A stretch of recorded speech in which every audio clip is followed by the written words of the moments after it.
Hello guys, welcome back to our YouTube channel. Guys, ఈరోజు Monday. తెలిసిన Monday ఎంతమందికి ఆఫీస్కి పోవాలనిపిస్తుందో నాకు కమెంట్ చేయండి అబ్బా. నాకైతే అస్సలు పోవాలని అనిపించదు. లైక్ వర్క్ చాలా ఉండటం వలనో, లేదంటే సండే అంతా రెస్ట్ తీసుకోవడం వలనో తెలీదు, ఆఫీస్కి పోవాలంటే అస్సలు నచ్చదు. బట్ పోవాలి కదా, తప్పదు. బట్ నేను పోలేదు గాయస్. ఇంకా లేచిన వెంటనే ఫుల్ వర్షం పడుతుంది. సో బయట వెళ్ళి టీ తాగానన్నమాట. ఇంకా పీజీలో ఏం ఫుడ్ తింటాంలే అని బయట పార్సల్ తెచ్చుకొని వచ్చేసానా. అప్పటి నుంచి స్టార్ట్ అయింది గాయస్ వర్షం. అస్సలు తగ్గుతా లేదు గాయస్. ఎక్కడికి పోవాలంటేనే చిరాకేస్తుంది.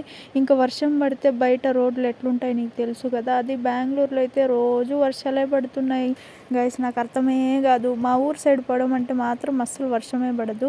ఇక్కడైతే ఫుల్ కురుస్తూనే ఉంటుంది. నాకు అస్సలు నచ్చట్లేదు గాయస్. ఏం చేస్తాం. ఇంకా మా ఫ్రెండ్ బర్త్డే దగ్గర బెలూన్స్ మిగిలింటే ఇంక తీసుకొని వచ్చి వాటితో ఆడుకుంటూ ఉన్నాను. మీరైతే సబ్స్క్రైబ్ చేయండి మన ఛానల్ని.